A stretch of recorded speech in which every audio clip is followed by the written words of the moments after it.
Hi, welcome to Pearls of Motherhood. I'm your host, Tessie. And I'm your host, Diana.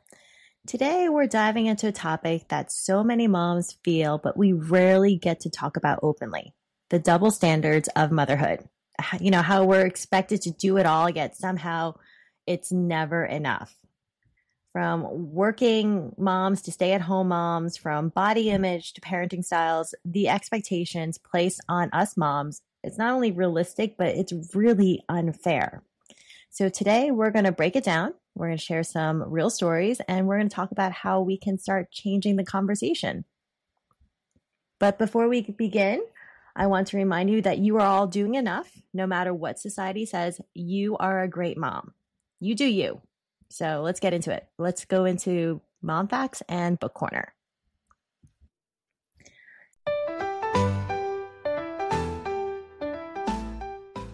So mom facts. So, research has shown that your body retains a sort of memory of the changes that occurred while you were pregnant. For example, like your blood volume, your immune system response, and even your cardiovascular system might adjust after giving birth. And these changes can persist even after childbirth. I think that's amazing. I've only been pregnant one time. Tess, maybe you can attest to this. Do you think this is true? Yeah, I definitely think it's true. I think like as mothers, we get like tiger blood or something. It's like we obviously have to be superhuman in order to function and do what we need to do for the family. So how could it not be true, right?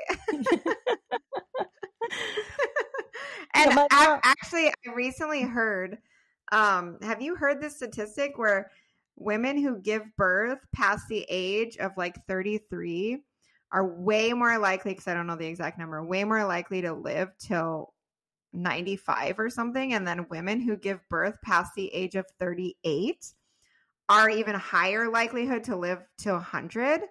And apparently they say that that's because you get like stem cells from your baby. Mm-hmm. You know, we get these stem cells, and especially if you have multiple kids, you probably get tons of stem cells, but getting them later in life and older in life is like just more beneficial to you, I guess. You know, it's amazing because I have read an article about stem cells from babies transferring to mom, and a lot of it, I think it went to the heart, to the mom's heart. It helps to repair damage that we can sustain as we get older.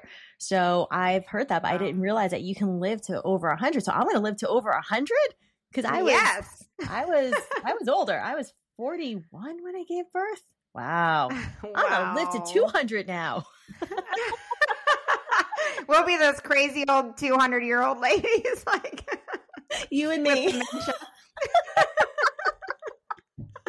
It's like, honestly, if I was to just sit down and be like, if I think about this, I don't know. I feel like these kids are aging me 10 years every single year rather than like making me younger and live longer. So I don't know how that works. But they leave something with us. That's amazing.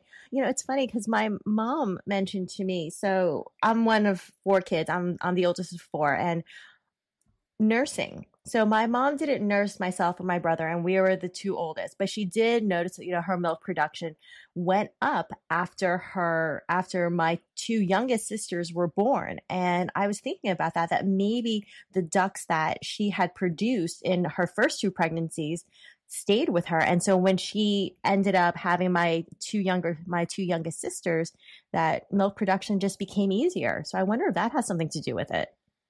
Yeah, I could see that because that definitely happened with me. It just was so much easier the third and fourth time around. I didn't have any problem with producing milk. Wow. And it's probably too because our body does change and it adapts and it stays that way. And then have you ever heard of this? I wonder if this is the opposite. So have you ever heard that when you actually get a broken heart, like literally when you like really, really, really have a very, you know, like a loss, and they say that your heart literally changes shape. Have you heard that? I have heard that. I forgot what it's there's this condition the Japanese call it something. I forget what it's called, but it's like a heartbreak syndrome. Um Yes. And so do you think that I think this that there's the opposite. Our heart changes form when we're like in love with this little human. I really do. I could see that happening. If it happens that way, I could see it being the opposite and it making your heart stronger and changing even the shape or doing something to like fortify that because you're going to need it, you know? Yeah, it increases your adaptability and your fortitude and your ability, your heart's ability to just function. I believe that. I think it's amazing.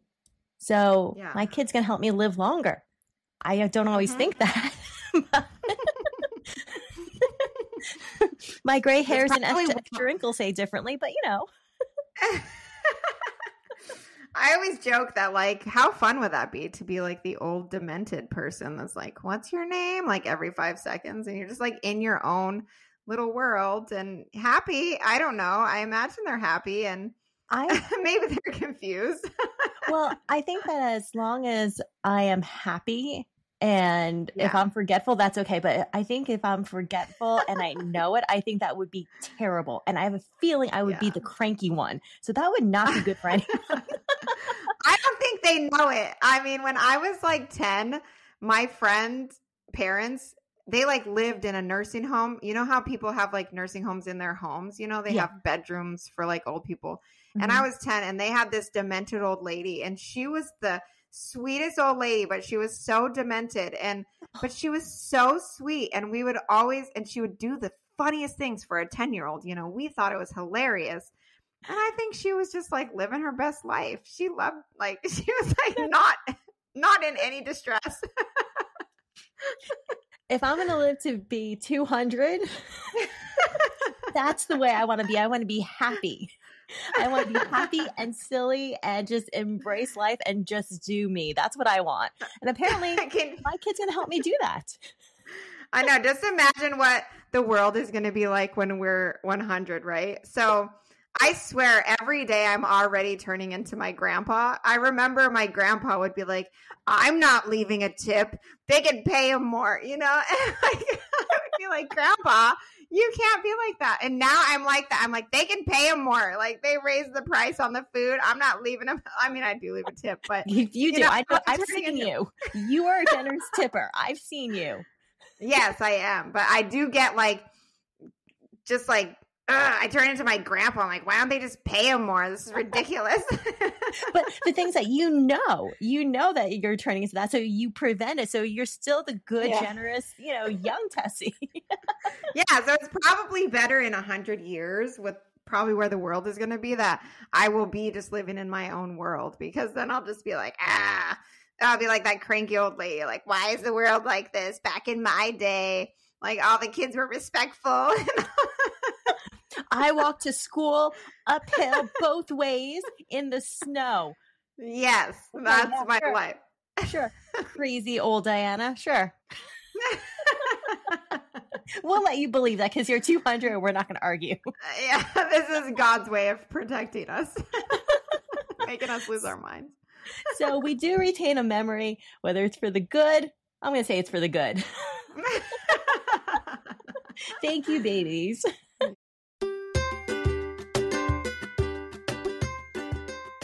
So in this week's book corners, have you ever heard of the book Little Excavator? I think I have. I think we have it. Yeah, I think we got it through Imagination Library, which is where we get like a ton of our books. But oh my gosh, I think I've read that book 5 million times between all of my boys. And for some reason, it's like their favorite book. All of my boys like love this book. And when we read it, we can't just read it once, right? We have to read it 10 times. And I'm like, we just read it. But what's really cute about it, there's this little dog that like hides on every page. And so I'm always telling my boys, okay, well, where's the dog on this page? And it's a fun little game that we play. And now they know. They've probably memorized where the dog is. But I named that dog Waldo. So like it's a Where's Waldo in dog form for my daughter. She doesn't know who Waldo is, true Waldo, but she thinks the dog is Waldo. So I'm going, where's Waldo? My husband's like, what? Now she probably thinks every dog's name is Waldo. No, she thinks every dog is Tubby. Oh, Tubby, because our friend has a dog named Tubby. Oh, that's cute. My husband was reading through the Grandpa Louie, one of the Grandpa Louie books that we talked about in one of the other episodes. And it was funny because he was looking at the dog and he's like, this dog's name is Spot, but there's no spots on it. He's so analytical, so observant. Yeah.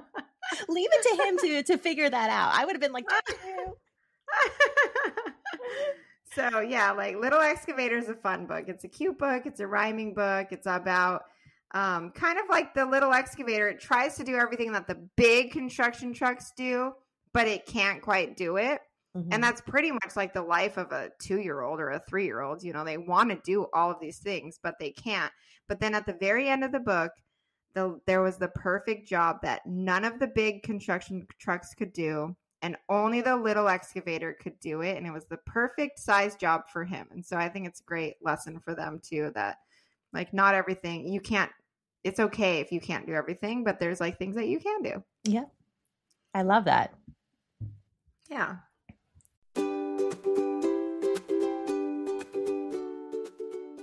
All right, let's get into our topic. Let's start with one of the biggest double standards every mom every day faces. And you might recognize some of these. Okay, first one, a work mom versus a stay-at-home mom. You get criticized for not spending enough time with your kids if you are working. And then if you're a stay-at-home, you're being judged for wasting your potential or doing nothing. But dads are praised for doing the same things moms do daily. If they work, they're like, oh, great, you're a great dad. You're providing for your family.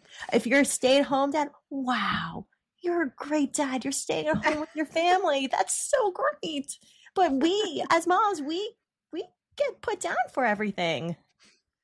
Yeah. Like, what is it? Moms can never do anything right. It's like... You're gosh darned if you do, and you're gosh darned if you don't. It's just not fair. Yeah, and I feel like I have a friend too whose mother and my mother are in the same generation. And I feel like their generation was like the first feminist kind of generation, or maybe the second, I don't know. But like they're all about working. Like they do think that me and my friend as stay-at-home moms are like wasting our potential. It's not. They're all about the careers, and maybe it's a generational thing, but it's just so interesting how we have such different perspectives from our mothers, and we don't understand them. They don't understand us. They're like, why would you want to do that and waste your entire life and not do anything? And we're just like, why would you want to waste your life doing that? Like we don't get it. Yeah, it's a complete thing with our kids. Yeah. Well, I know for me, I grew up in the 90s and it was like embracing girl boss mom. You can have it all. And I do agree that you can have it all. But for me, I know that I can't have it all at the same time. So I have to prioritize one or the other. And either way, I'm not going to make everyone happy. So I'm going to try to just make me happy. Yeah, exactly. Because it's kind of like the concept of multitasking. Like we can multitask. I think moms are actually pretty good at multitasking and we probably do it the best. Mm-hmm. But certain things, if you're trying to multitask certain things, you're just doing both of them at a lesser capacity. Like you're not doing them to the full capacity that you can. Mm-hmm. So it's a trade-off. Yeah, you can get two things done at once, but neither of them are going to be to the best of your ability. Mm-hmm. And so you do kind of have to, like, that's me anyways. I have to be like, well, there's no way I could function having a full-time job and being a full-time mom. I would die. I thought I was great at multitasking. And I realized that as a mom, I couldn't do the career mom and then take care of my daughter the way I want to. So for me, I do have to choose. But I think that if there are moms out there who you've transitioned between working and staying at home and you felt judgment one way or the other, we'd love to hear from you. Or even if you just feel judgment being one or the other or both, share that with us because we want to hear your stories. Obviously, Tessie and I are stay at home, so we have a different perspective and we'd love to hear yours. Yeah, I would actually love to talk to a working mom and just be like, how do you do it? Yeah. How do you juggle all of that? Maybe because we've done an episode in the past about how moms are like the CFOs, CEOs, everything, and how we're very good naturally at time management and scheduling and all that. And it's like, maybe working moms are just that much more better at it. Maybe they've like developed this skill to the nth degree, Mm-hmm. Personally, in my household growing up, my mom was a working mom and she did not do that. She like the household suffered, mm-hmm. I believe, to my standards, what I do. So I don't think that she did, but like there could be women out there who have mastered this, and it works for them. We'd love to hear from you. I would love to hear. How do you do that? Yeah. I want to learn new skills. I want to learn new ways to manage my time and all my other stuff. Yeah. And then there's some moms, they only work part-time, and mm-hmm. they don't do a full-time thing. They do part-time, and that's their way of contributing or their way of kind of getting me time. I actually have some friends that do this. I have some friends who babysit while they're at home with their kids, which is actually very brilliant. I should do that. But then it's like, I don't need any more kids running around. Here's the thing. She has girls. And so I don't know this for a fact, but I have this like belief that girls are probably calmer, but maybe not all girls. Definitely calmer than my boys. I'm like, I do not need to add to that chaos. But anyways, there's moms that do that. You can find ways to still. And then there's another way of thinking about this. If we're the moms, we're managing the budget. We do the shopping, the grocery shopping, everything like that. Our way of contributing can be saving money, finding sales, finding deals, mm-hmm. and not putting yes, coupons, and taking a little bit of that pressure off of our husbands to make the money, like so that they don't feel so stretched thin at the end of the day. Mm-hmm. It's kind of funny. Like I'm always telling my husband, like, I keep like spending more money so that you will make more money, but it's not working. And then he's like, that's not how it works. And I'm just joking, but there's ways that we can contribute without, clearly we're contributing by doing all of these things around the house, taking care of the kids for free and mm-hmm. taking all of that burden off of them too. So it just mm-hmm. really just depends on how you look at it. Mm-hmm. So, but either way, no matter what we do or how much we do or how little we do, we're always going to be judged for that. While again, the dads they get praise. Oh, you changed a diaper. Best dad ever. Do you know how many diapers I've changed in a day? Where's my praise? Yeah. Or they take them to the park and they're like, oh, you're such an involved father. It's like, I do that every single day. Nobody ever tells me you're such an involved mother for being a stay-at-home mother. I don't think anyone's ever said that. Or even just even a mom with a career, even if you're not a stay-at-home mom, but you're an involved mother, but no one compliments you on it. Yeah, if you take nobody. Yeah, it's like, well, maybe it's a thing where society just has low expectations of fathers, which is kind of sad. I could see that maybe why, but that they're like shocked and amazed that, well, of course the mother's involved in taking them to the park and changing the diapers and doing all this stuff. But like a dad doing that's really something, Mm-hmm. Well, it's interesting you say that because if you look at comedies, for example, or like TV shows, you and we grew up in the 80s and 90s, early 2000s. What were the TV shows? They were Homer Simpson, And Marge Yes. Simpson. Okay, Homer Simpson is just sitting on the couch and drinking beer, hanging out with his buddies at the bar, and Marge is taking care of the kids. And now we have like Bluey. Bluey is the dad is so involved. He's always playing with the girls, and especially for me with my husband, he is very involved with our daughter, and I know your husband is too with your kids. Mm-hmm. He's actually out right now with them. Yeah. So I think that you made a really good point that society does have certain standards, and it is beginning to shift where it is an equal partnership more and more, but still, I don't think we see it enough. Yeah. I mean, I've spoken with mothers who are now like, they're in their like 60s and 70s, and they've told me, my husband never changed a diaper. My husband never did anything with the kids. He went to work, came home. There was like the roles, and I still have friends nowadays that's kind of how their household is run. Like the dads are just not involved, but they're also working a lot and they're away a lot or whatever. So it is different. It's different. Well, nowadays, like dads like my husband can work from home. It makes it a lot easier for them to be an involved father. They don't have a choice. They can't escape because the little ones can open the office door. Oh, that's the truth. I always tell him, like, why don't you just lock the door if you don't want them coming in? I think my brother does. So he worked from home during COVID, and he has little girls, and I think he did lock the door, and they learned to unlock it. So there are times that they come running in while he's on a conference call. He's like, "Yeah, my kids are here. Hi."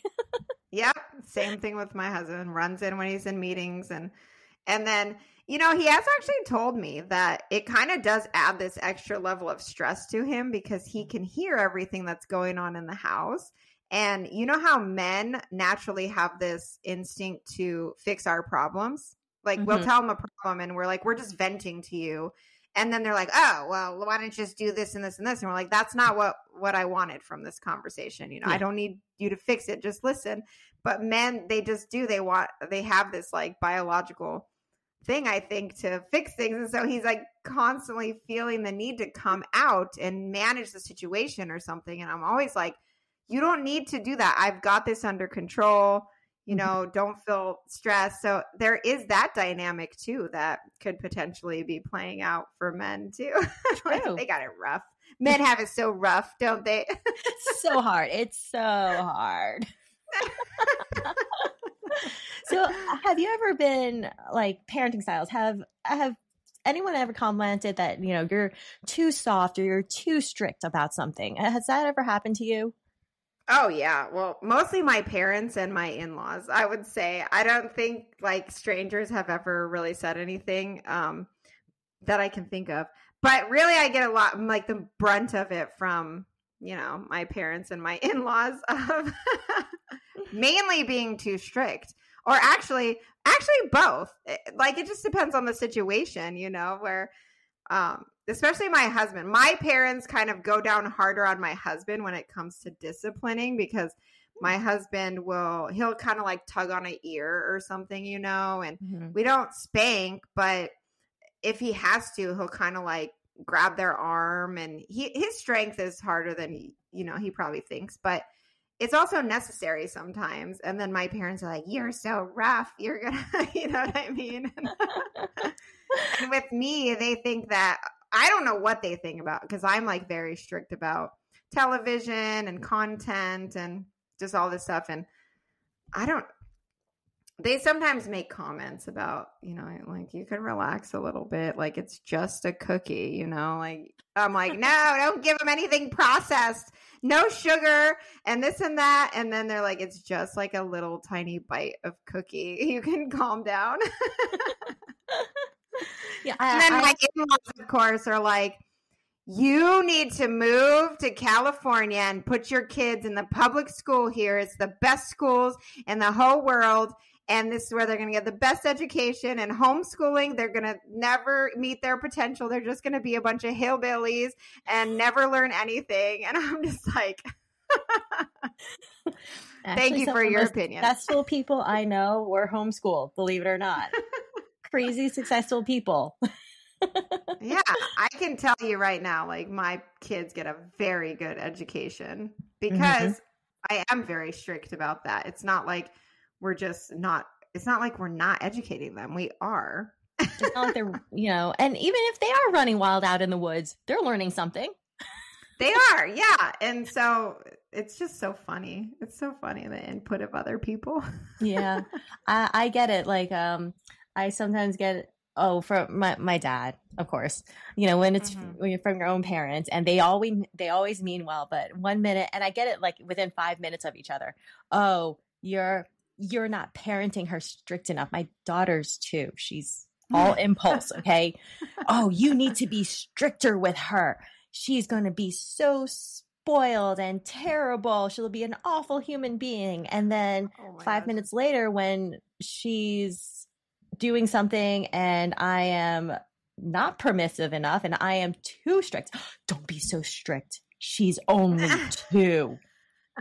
What are you doing? I'm like, nothing. I'm telling her she can't climb the bookshelf. All kids will be kids. No. Again, I get it. They mean well, but well, I can't do anything right, so I'm just gonna try to do me. And then there's like so is this what happens in your household? Like dads are seen as fun while moms are the disciplinarian? Is that what happens in your home?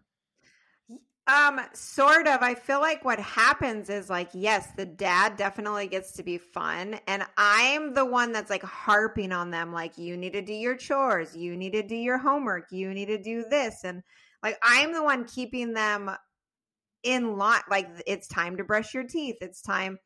I would say like 99% of the time. My husband doesn't ever, like, never not do that. Mhm. But yeah, like he gets to just be the fun dad, and then I feel like I'm always the one like, eat your vegetables. But the thing is, where we have this good dynamic where like if the kids get out of line or if they're not listening to me or they're not doing what they're supposed to, I can call him in and be like, I'm calling dad, and then Mhm. he comes in with the mean dad voice and he lays down the law. And it makes such a bigger impact because if he's a fun dad and a fun dad is annoyed, oh, you did something wrong. Oh yeah. But I do have a friend where her husband is never, never the disciplinarian. She's the only sole disciplinarian in the whole entire family. Like it's just her and her husband never does it. And I do think kids need like a healthy level of dad discipline, Hmm. Her kids are a little bit out of control a little bit sometimes in like certain scenarios just because they can, Hmm. especially when their dad is there. And I've seen it firsthand. I was at their house and me and her were in the living room, the kids and everything, they were being perfectly fine. She went into the bedroom to change and her husband was there with me. The kids started climbing the walls, literally, like they just Oh my God. like they were just full Spider-Man on body snatched. Yeah, they were or not Spider-Man? the same kids. Yeah, Spider-Man. They just started going wild, which is how she describes to me the way that it is when they're with their dad. It's like she'll leave to go grocery shopping and then they'll just destroy the house and stuff because he doesn't discipline them when they do, she has to come home and discipline them and all that stuff. I really see it. And when I go out with her and it's just us and the kids, they're really well behaved. And then when he's with us, they're terrors. Like, Wow. really, I think it's important for the dads to be involved in the discipline to a certain extent because the kids know. Like, they know. Yeah, they do because they will divide you and try to conquer. I think it's important. To me, it doesn't have to just be dad discipline. I think it has to be parent discipline. I think that the parents have to be a united front. I think that even if you don't agree, as long as it's not like something terrible, you guys can discuss it separately, when the kids aren't around, but in front of them, you be a united front because I know my daughter does it. If one of us, because my husband and we're pretty equal on discipline. I'm more the everyday pick this up, that, and he's the don't kill yourself action type of thing. And she will nuzzle up to whoever is not disciplining her and try to win their favor. And then when the other parent goes, no, I agree with mom or dad, whoever is the other person, she'll go and walk away from both of us. It's like, well, I can't divide you guys. Great. Yeah, my second is really good at that, where if my husband is like disciplining him, he's like, mommy, he's like trying to split us all the time and get me to be like hugging him instead of him getting his punishment, you know. They are so smart. They're so resourceful. Yeah, but do you think that society thinks that mothers should be more gentle on their kids than fathers? Or what do you think about that? I think that the perception of mom in society is someone who is softer. Because I think we still subscribe to that antiquated mom is softer, dad is really strict type of mentality, but that is changing. I think that it's what works for you. I think that's really what it comes down to. It's your own personality, because you as a mom, you have your own personality and you have your own limits, and so does your partner. They have their own personality and their own limits. So I think that being soft or strict, you're never going to be right by anyone's standards. No, you won't, because I think the double standard here is like if somebody sees a mom out in public like disciplining their kids, I think we're like instantly seen as like crazy or like mean or whatever. But if they see a the dad, wicked witch. I think the wicked witch. Yeah. and the poor kids, it's like so horrible. But then if the dads do it, it's like almost like that's the dad's role. That's what, it's like moms can't, almost in a way. I don't want to like come across as crazy disciplining my kids in public, but I'm actually the one that does it in public, not my husband. I don't know what it is about him, but he doesn't discipline them in public. But I'm like the one that's like, stand on the wall and like, this is not appropriate and all this stuff. You're not going to get that. You're losing your privilege. Well, so what happened to me was I was with my daughter. She was, she was being 2 and being a toddler, and she wanted what she wanted, but she couldn't get it. I think it was a toy that she wanted. And no, we bought enough. You have enough. And I didn't want to give it to her. She started pouting and crying. And so my gut is to pull her out of that situation and be like super strict. But I also know that doesn't work with her all the time. So I got down to her level and I reasoned with her and I talked to her and she calmed down. And she just like rolled her eyes like I was being too soft. Like she and walked by like I was being too soft. Oh, yeah. No, that is a thing. That it is. So to her, I was too soft. But I guarantee you, if I picked up my toddler, she maybe would have said, "Oh, you're too rough." Yeah. Oh, totally. They would. Yeah. If you're too soft in public, they're like, "Oh, you're letting that child be spoiled." And then if you're too rough, it's like, "Oh, you are such a mean mother."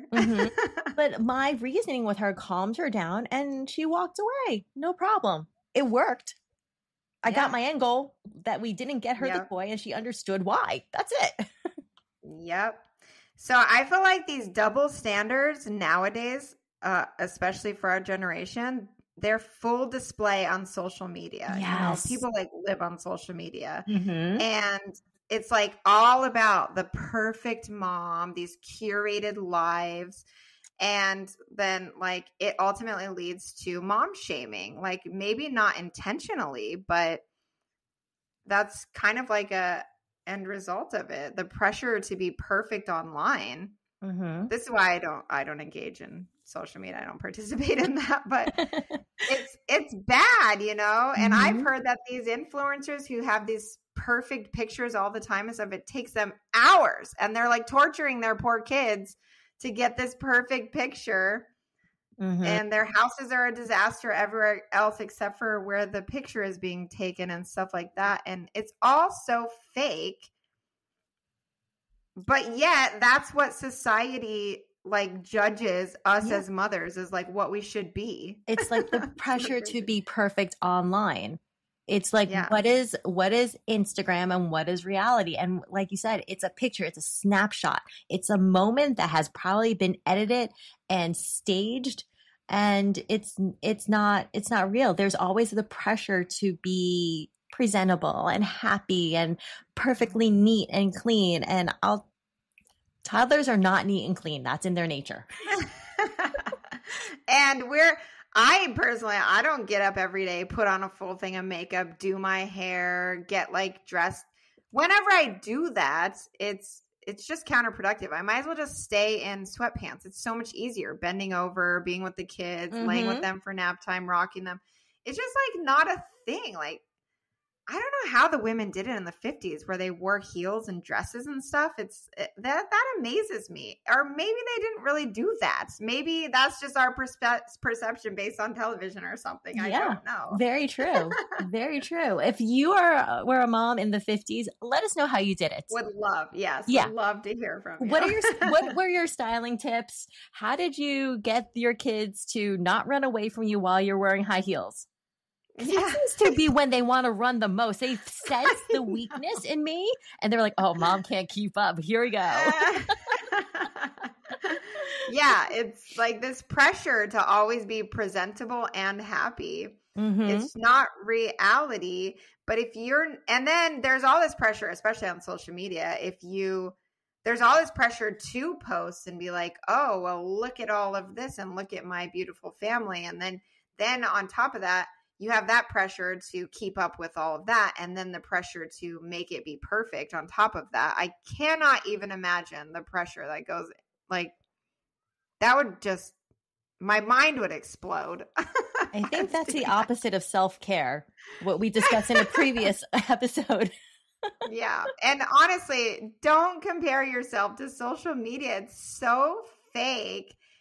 I always say there's so much garbage on social media. There's so much garbage on the internet. Honestly, like I'm always like, why do my kids need the internet? Because maybe YouTube, they can learn how to do something, watch a video on how to tie your shoes or something. But beyond that, what do they need the internet for? They can go read an encyclopedia. I'm such an old school. Go to the library. I love encyclopedias. I love those. I love dictionaries. I'm such a nerd. Yeah. And it's like sad because poor kids are being, I actually heard this story. Listen to this story. It's kind of sad. And if this is you really should reconsider or think about this, or maybe even ask your kids if this applies. But I was at a MOPS group one time years ago, and we were talking about social media. And one of the moms who had older kids than I did at the time, mine were only babies. And she was saying that her kids, every time, like her kids figured out that every time she was taking a picture of them, it was going on the internet. And that they got to the point where it was very upsetting to them. And they weren't that old. They were like 5, 6, 7, but they were old enough to comprehend that, like, whenever mommy takes a picture, it goes on the internet. I don't even know how they figured this out, but like, her kids, it really bothered them. And so we have to think about this when we're doing this. Like, what if it is bothering your kids and you don't even know it? Maybe they're not saying anything because they want to please you. Yeah. And that could be like this totally not meaning, like downside of doing it. Yeah. Of course, us as moms, we want to brag and show off our kids and obviously all the happy moments, and we want to do that. But if you take it to the extreme, to the overboard, where every single picture you're taking has to be perfect, your kids pick up on that too. Because I'm sure you're like, oh, no, let's try it again. It's not perfect, right? I'm sure that happens. Oh, yeah. And then they're feeling like, I can't even be perfect. Taking a picture is not good enough. I just like can't even imagine the repercussions that are going to be taking place that we can't even foresee, that we're not even thinking of. Well, that can be a whole episode about social media and parenting Yeah, we should and do kids. that. Yeah, we Yes. should. We should definitely do that. Yeah. And so on social media, of course, like dads are praised for minor little parenting moments, while moms are just expected to do everything flawlessly, right? Mm-hmm. And then if it is on social media and it's not perfectly presented, then we're judged for it. We're shamed. We're shamed. You can't win. Just seriously don't be on social media. That's what I would recommend. What about the whole thing about breastfeeding versus formula feeding? Like if you breastfeed in public, how dare you? You're shamed. God, how could you do that? Sure. But if you formula feed, you're just not trying hard enough. Don't you know that breast is best? Which I understand the benefits of nursing. I did it, but I did a hybrid, and I was judged for that too. Yeah. Well, we're judged. Yeah. No matter what we do. Yeah. The whole thing about drives me nuts that people have a problem with us breastfeeding in public when it's like, that is, first off, that is what the boobs are created for. And they're not for your like sexual pleasure, you bunch of perverts, because they're perfectly fine. They're perfectly fine with the models. Well, they're called secondary sex organs for a reason, because their primary function is to feed our children. Yes. And these same people who have a problem with mothers breastfeeding in public, like have no problem with models out there on billboards. Yeah. Or people on television, their boobs are literally hanging out more than my boobs hang out when I even breastfeed uncovered in public. Like you barely see my boob. Yep. And it's just absurd, the whole level of you can't, no. Sometimes I'll actually breastfeed in public just to like be like, okay, is anybody going to say anything? Or if they give me any sort of look, I just stare at them. Come at me. I dare you. My kid has to eat. Okay. You are drinking a coffee and eating a croissant, and that's okay. But my child can't eat. That's not fair. And then yet, if you're not breastfeeding and you just give them a bottle, they're like, oh, you're not breastfeeding. You're just giving your kid a bottle. It's like, you can't win. You can't. Fed is best. Fed is best. Exactly. I think we had a whole episode on this one. Judgy moms shaming other moms. Oh yeah. Did we have a whole episode of this? I think we did. How some women can unknowingly perpetuate this double standard, and then yes. And some of it comes from passion and being excited or just really wanting the best for you. But there are sometimes when they are just being mean, like they're just being mean girls. It's uncalled for. Yeah. And I do think that it's easier for people to do that online because they're not like in front of your face. So it's pretty bold when you're doing it in front of somebody's face too. And being like, oh, I'm such this great mother. And like, your kid's hair isn't even combed or whatever. It's like, who cares?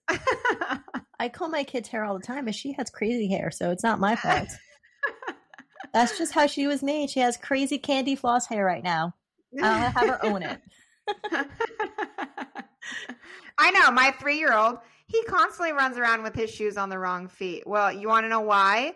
It's not because I put them on. It's because he's independent and he's learning. And he's putting his own shoes on. I actually think it's a beautiful thing that his shoes are on the wrong feet. I think it's adorable, and I don't change it. I'm just like, that is so cute. His pants are backwards and inside out. His shirt is backwards. His shoes are on. That is the best. Like, that is a child who's building neurons. That's the best thing you can see. And yet, confidence. Yes. And yet I guarantee you moms are like, oh, what a terrible mom. Like, how can you let your kid leave the house looking like that? I have fallen into I've been shamed because sometimes I just want to run out real quick and my daughter's still in her pajamas And I'm like, oh, should she go out in her pajamas? Yeah, she should go out in her. She's clean. She's dressed. Why not? And when else can you go out in your pajamas in broad daylight and it still be okay when you're a child? That's why. Because I think, oh, other mom's going to think I'm a bad mom. And that's terrible.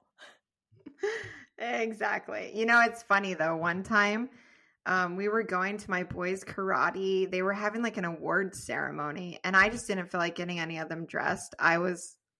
It's the first award ceremony I've ever been to, so I didn't know what to expect. But I was like, I'm just going to let them stay in their pajamas, you know, all of them. And then last minute, I was like, well, I'll have them put on their gi at least. You know, I'm not going to get them dressed all nice, and thank God I at least did that because they had to go up to the front and like get their belt and everything. In that moment, I would have felt very ashamed. But you could also say time and a place. They were dressed and they spilled grape juice on themselves. So I thought clean pajamas is better than a dirty gi is what you could have said. Oh, phew. I'm glad I made that decision. I'll just say that. That was a good one. Yeah, running to the grocery store, fine, stay in your pajamas. Going to the park, who cares? They're just going to get dirty anyways. But going to an award ceremony, probably not a good idea to wear your pajamas. But you know what? If your kid does, we would support you. We would say, you know what? Good for you, Mom. You made it here. Your kid is getting an award. Be proud of that moment. That's true. Especially when you have 4 of them to get dressed. It's like, you know what? You got out of the house. That's definitely making progress. You got out of the house and you're dressed too. Congratulations. That's a miracle. Yeah. Yeah. Speaking of us, let's talk about the double standards about like our bodies and what a mom body should be, or the bounce back culture of all of these celebrities and whatnot. Yes. So like moms are. So you've been pregnant for soon to be now 5 times, excuse me. Do you feel pressure with bounce back culture, looking a certain way by a certain time? Oh, yes. Especially because this is what happened. Like with my first 3, I did bounce back pretty quickly because I was a lot younger, but not a lot younger, but whatever. I was younger and I bounced back, and you know what I noticed was people would make comments like, wow, you really lost that baby weight fast. And wow, you look great. You're so skinny, all this stuff. And then with my baby, I mean, I bounced back, but not to the level of I did with my boys. And then like people weren't really saying that to me anymore. And, really? And I wasn't even fat. No. I've seen you pregnant every single time. I've seen you postpartum every single time. I mean, you rock it. You rock it in all phases. Yeah. So, and granted, I don't know if it's the girl hormones or if it was because I was older or if it was because my 4th baby. Like, I don't know what it was, but it did take me a little bit longer, actually a lot longer, to bounce back after my last baby. And so it is interesting, like the comments that you get from people, like oh, wow, you're so skinny. It's like you didn't even have a baby, and you didn't. You're like, even my own dad was like, "You're so skinny," and I'm just like, "Oh, well, can you say that this time?" Yeah, yeah, we're expected to like get our pre-baby body back right away, and I'm an older mom. I quote unquote bounced back, but am I back to my pre-baby? No. Because when I was pre-baby, because I did IVF, I decided to measure my waistline, and I was working out twice a day. So the day my daughter was transferred to me, I said, just for fun, just measure my waistline. I had a 25-inch waist, 25 inches. When I gave birth, the week I went to give birth, I had a 42-inch waist. And let me tell you, I am now closer to the 25 now, but I am not 25 inches. I still have things going on, and you know what? And that's okay. But we see celebrities who quote unquote bounce back with their rapid weight loss, and they don't have any cellulite or extra skin or anything. And that's not the reality, because we don't have we shouldn't be expected as women, whether you're a celebrity or not, to look a certain way, to look like you did when you were 17. Sorry, unless I'm No. 17, I'm not looking like I'm 17. And I I am not know. 17. It's so funny because before I had kids, I was so skinny, and I was like 105 pounds, and I was so skinny, and I thought I was fat. Can you believe that? Me too. But I thought I was fat too. yeah, With a 25-inch like, waist. What am I thinking? Yeah, it's absurd. But it is like, even if you think about celebrities, yeah, maybe they bounce back, but they have access to like all of these high power, like plastic surgery, not surgery, but there's like all of these procedures that can like tighten your skin and like tighten your muscles and just all of this stuff that the average mom who's raising 4 kids and not like just leaving them to go do all of these procedures. Be feral. You know, yeah. The average mom is not going to be doing that. So of course it's going to take your body longer to bounce back and get back to the, and plus I'm convinced that after you're a mom, your body never bounces back to like what you were at 17. No. I don't even think it's meant to do that. Your hips probably widen permanently. You know, there's all these things that happen with your body that probably you'll never be back to normal, especially if you get a C-section, they cut through your abs and stuff. Like, how are you supposed to bounce back from something like that? Yep. I have the scar to prove it. And 17-year-old me did not have that scar. Yeah. And so like, here's the thing. What's the deal with dad bods? Those are like considered to be like a badge of honor almost. And they didn't even carry a child. Yeah. I mean, what's up with that? How is that fair? I think I was looking through online looking for a gift for my dad. And they had these guys modeling, and I'm really happy that they are representing all different body types for men too, just as they should for women. But they're actually embracing this dad bod. And I was like, when did this start? And why is it okay for them, for men, to embrace a fuller version of themselves, but us women, we can't? Yeah, we have to be sexy and perfect and tone. 17 years old. Flawless. Yeah. In reality, though, I think men like prefer us the way that we are now. At least my husband, he's like, you're way sexier now than you were. You were like anorexic and really skinny. I'm like, well, there was like a part of you that did like me because like you chose me. Yeah. But actually, I do have friends where I've seen them a lot skinnier, and then I've seen them post mom, and they're way prettier now as a mom. And I'm sure that has to do with all of the changes that take place and mentally, emotionally, physically, spiritually as a mom. You know, it probably does make us like a more beautiful human being in general. And it doesn't matter if you have a little bit more weight. It doesn't. Yeah. Because look at what you have to show for it. It's way better. Yep. That scar that you have, hey, there's a reason for that. That's a badge of honor right there. And the stretch marks. Yep. The cellulite, whatever it is, the fat, whatever it is. Badge of honor. Why would you want to get rid of that by working out and eating healthy?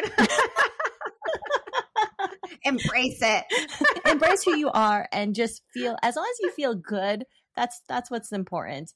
It's the whole thing. And then you embrace yourself and you're like, okay, I'm going to take care of myself and practice self-care. And you get oh, mom is so selfish. She's going to the gym. Oh, gee. Oh, but dad going to the gym. Oh, he so deserves it. Wow. What a great so hard. Yeah. He needs to de-stress. And oh my God, this like brings me to a story about my sister-in-law. One time she came at me and I was like, whoa. And she was like, you need to let my brother work out more. What? Meanwhile, I'm like nursing a 4th child, 3 feral buffaloes live in my house. And like, I'm like, excuse me? What are you talking about? I have to let him work out. I'm not in control of who he is or what he does with his life. Like, that's not my problem. Wow. And then she's like, he's getting fat, which actually he's not getting fat. He's You've not. seen my husband. Yeah. And He's not. He's perfectly fit. He's good. She must have been PMSing or something, but she's coming at me and I'm like, excuse me, I have to, because I like shower with 4 human beings all the time and I don't even get to like sleep alone and I don't get to eat my own food. And yet I need to like take more time doing all of that so that he can have a break from fatherhood to go work out. It's like, even if he wanted to, he could do that, but he chooses to do other things like fly and golf and whatever. Mm-hmm. Like that's his choice. Yeah, it is my choice. It is. But again, we can never take care of ourselves. We can never take care of ourselves and not be deemed in a bad way because we have to be on all the time. And that's not fair. Yeah. We can't have guilt on when we're taking care of ourselves or doing something that makes us happy. Mm-hmm. We have to be happy too. Yes, we do. Because if mom's not okay, the family's not okay. So we are actually allowed to enjoy life. Mm-hmm. Newsflash. And if you need permission, we are giving you permission, okay? There you go. Enjoy life. Take care of yourself. Love yourself. Yes. So, like, what do we do about these double standards? How can we push back on these impossible expectations? I think, first of all, call out the double standard. Well, just like we're doing now, point it out when you see them and support other moms instead of judging them. If you can, help out a mom. And if she wants to go to the gym, hey, you know what? Why don't I take your kid? And in return, you take my kid. Yes, that's a great supportive moms like that. That's golden if you can find that. Yep. Yeah. Set boundaries and prioritize your health, your overall health. Mm-hmm. Let go of the guilt when you have to say no to something. And if you have to, go to therapy. It's therapeutic. It is. See groups online communities. Us. Like ours. I think you said it best in a previous episode, Tess. When you say it was about not having guilt when saying no, because the truth is that when you say yes to something, you are always saying no to something else. And then you're saying no, and then there's guilt, you're actually saying no and there's guilt. So don't do that to yourself. Choose for yourself. Choose. And it's true. What do you want to teach your kids? To say yes to everything and be burnt out and not have any like self-care? Or do you want to teach them like, it's okay to have healthy boundaries? Yeah. And you should have healthy boundaries. You should. And so like, that's actually our biggest job as mothers. We teach the next generation. We are molding the next generation. So like if we're raising daughters, we should raise them to value themselves beyond society's expectations. Who cares? Especially our daughters. Like they're going to be growing up fully immersed in this social media, which we didn't have until we were adults. Mm-hmm. It wasn't even a thing until we were adults. And so that's going to be a really important thing to teach our daughters is like not to care about society's expectations, like live your life the way that you feel fit. And then when it comes to sons, you teach them to be equal partners in parenting and teach them to be good dads and teach them to be present and everything, like helping out their wives. And that's what our role is raising the next generation. So like, that's the most important thing we can do. Yeah. Let us know how you plan on doing it. How are you going to change this double standard? How are you going to teach your kids to be better than we are? We'd love to hear from you. Yeah, give us some of your thoughts. We'd love it. Mm-hmm. So motherhood is already hard enough without the world telling us that we're doing it wrong. Mm-hmm. And it's time to rewrite the rules and remind ourselves that we actually are enough. And it actually doesn't matter what anybody says or thinks. It really doesn't matter. It's your family. You do what you see fit. Yep. So if no one's told you today, you're doing a phenomenal job. Your kids are lucky to have you. And you deserve love, respect, and rest. So thanks for joining us. Yes. Thank you so much for listening to us at Pearls of Motherhood. Please feel free to contact us at pearlsofmotherhood.com and to email us at ideas@pearlsofmotherhood.com. We're also on Instagram at Pomcast. That's POMCASTS. We'd love to hear your thoughts on this episode or any future episodes. After all, we are a podcast for all moms and would love to know what you'd like to explore. New episodes will drop once a week on Friday, so stay tuned for more fun and more pearls. Have a great day. Talk to you soon. Bye.